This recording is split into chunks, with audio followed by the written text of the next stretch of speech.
దేవునికి స్తోత్రం. అందరికీ నా హృదయపూర్వక వందనాలు. ప్రయత్నిస్తున్నాడు దేవుడు మిమ్మల్ని మీ కుటుంబంలో దీవించి ఆశీర్వదించును గాక. ఈరోజు దేవుడు మనందరి కొరకు తెలియపరిచిన అద్భుతమైన వాక్య సందేశం. కీర్తన 147 అధ్యాయం 6వ వచనం. యెహోవా దీనులను లేవనెత్తువాడు, భక్తిహీనులను ఆయన నేలను కూల్చును. స్తోత్రం కలుగును గాక. హల్లెలూయా. చూడండి, భక్తిహీనతగా ఎవరుతుంటారో వారు లేవలేరు.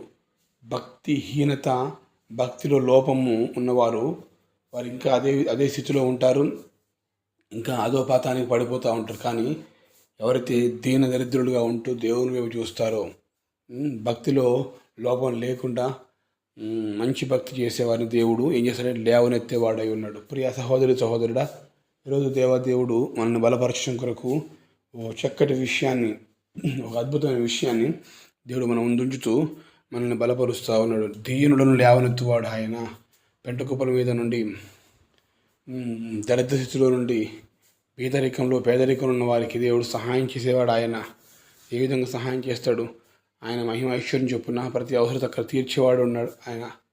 నిజమండి, మనం ఎంత కష్టపడినా కూడా చాలా సందర్భాల్లో మనం ఏమీ సంపాదించలేం. కానీ దేవుడు ఆయన సహాయం చేస్తాడు. బీదలను మీరు ధన్యులు అని కూడా దేవుని ఒక వాక్యం తెలియపరుస్తూ ఉంది. కనుక దీనస్థితిలో ఉన్నామా, బాధపడమాకు. అందరు నిన్ను ఎగతాళి చేయవచ్చు, అందరు నిన్ను చూసి వ్యతిరేకంగా మాట్లాడవచ్చు. ఎంతమంది నిన్ను గురించి వ్యతిరేకంగా మాట్లాడినా, ఎంతమంది నిన్ను గురించి చెడుగా మాట్లాడుకున్నా కానీ, అందరూ వ్యతిరేకంగా నిన్ను ఎగతాళి చేసినా కానీ దేవుడు ఎగతాళి చేసేవాడు కాదు. ఇదిగో అని ఆయన చేయి చాచి నీకు ఇచ్చి నిన్ను పైకి లేవనెత్తేవాడు ఆయన.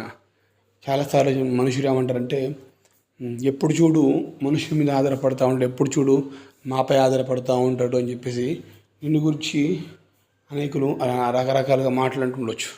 కానీ బాధపడడానికి అవసరం లేదండి. దేవుడు అడుగుడి మీకు ఇవ్వడు అన్నాడు. ఎన్నిసార్లు అయినా కూడా దేవుడు తోసివేసేవాడిని మాత్రం కాదండి.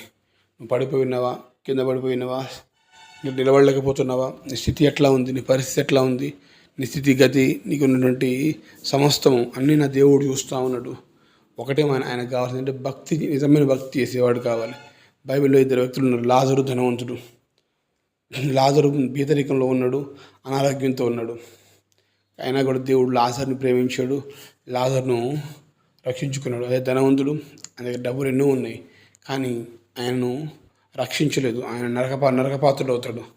ప్రియ సహోదరుడా, ఈరోజు దేవుడు నిన్ను బలపరచడం కొరకు ఈ యొక్క వాగ్దానాన్ని నీకు తెలియపరుస్తూ ఉన్నాడు. ఒకవేళ నీకు డబ్బు ఉండవచ్చు, లేకపోవచ్చు, కానీ నీ ఆత్మీయ స్థితి దీనంగా ఉన్నట్లయితే, నీ ఆత్మీయ స్థితి దీనంగా ఉంటూ నువ్వు మొరపెట్టినట్లయితే దేవుడు తప్పకుండా నేను లేవనెత్తుతాడు.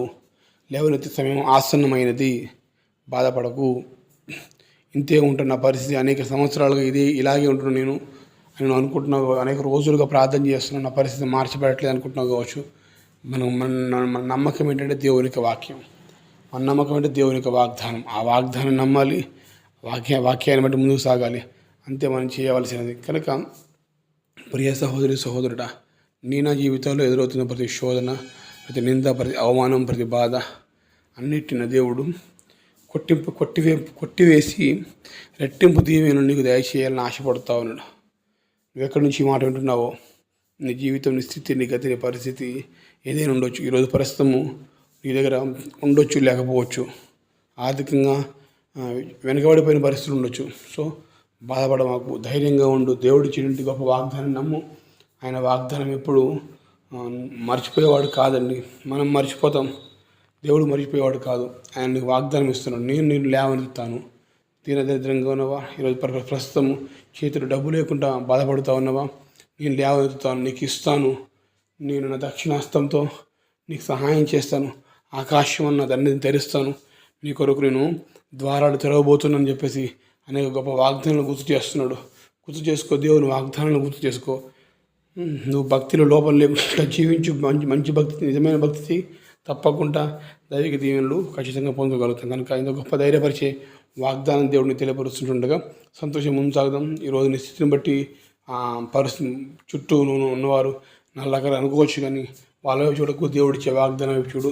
ఆ వాగ్దానం నేను బలపరుస్తుంది, నీకు సహాయం చేస్తుంది. ఆ వాగ్దానాన్ని ఇచ్చే దేవుడు నీకు సహాయం చేసి పైకి లేకపోతాడు. దేవుడి మాటలు దీవించును కాక. ప్రార్థన చేస్తున్నావా? ప్రార్థన. మహాగండ పరిశుద్ధుల ప్రేమ గల తండ్రి వందనాలు స్తోత్రములు. ఇక దీనులను పైకెత్తివాడు నీవే అని ప్రభా తండ్రి, సహాయం చేసేవాడు నీవే అని తండ్రి మాకు తెలియపరిచావు. వందనాలు తండ్రి. నిజంగా ప్రభా తండ్రి, మాలో ఎక్కడైనా భక్తులు లోపం ఉంటే క్షమించండి. నిజమైన భక్తి చేయడానికి సహాయం తెచ్చేయండి. మా ఆత్మీయ స్థితి దీనంగా ఉండడానికి సహాయం తెచ్చేయండి. మీ వైపు చూస్తూ నీవి తప్ప మాకు సహాయం చేసేవాడు ఎవడు లేడని నీ వైపు చూస్తూ ముందు సాగే భాగ్యం దయచేసి వేడుకుంటున్నాం తండ్రి. వందనాలు.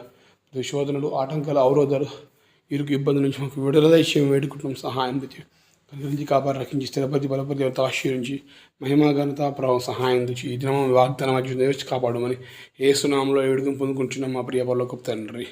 ఆమేన్.